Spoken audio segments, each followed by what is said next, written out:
G'day, my name's April and this is Beetle the black flying fox. And you're entering wild territory.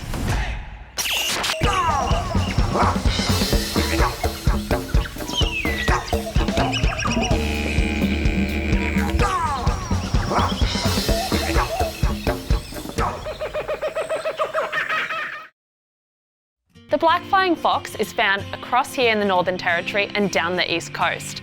They're found in rainforests such as our monsoon forest here on the Wildlife Park, and they're found in places like the Katherine Gorge along the river there, so roosting up in the high trees and palms. They are really important up here in our ecosystem because they are really good seed dispersers and pollinators of our native plant life. So without them, we wouldn't have the healthy diversity of plants that we do. The most common place that we see them here in the Darwin area is around dusk when they're flying out from their roosting sites, going off to find food.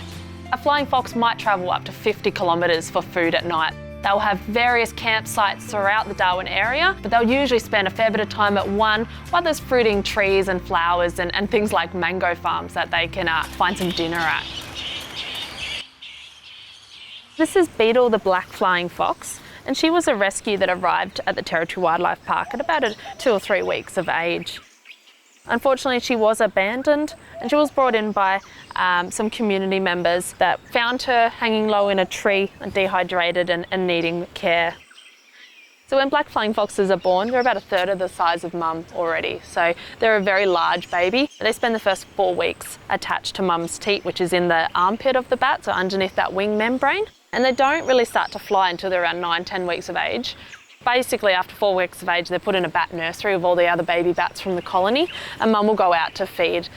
She'll go out to fly and forage for food, which might be 40-50 kilometres away. They'll then return and feed their babies in that nursery. But unfortunately, if there isn't enough food around, the mums, the colony might have to move on, which does mean they're leaving the babies in the nursery behind. One of the biggest risks our black flying foxes have is predation by cats and dogs, but also when they're flying and there's things like barbed wire fences. If you do find an injured bat, it's good to stay away. If for some reason it does need immediate help, using a thick towel, using gloves, keeping yourself safe so you're not getting bitten or scratched by a bat. The best idea is to immediately call a rescue group. If you can't get enough of wild territory, you're going to love the Territory Wildlife Park. Open all year round, 45 minutes south of Darwin, right near Berry Springs.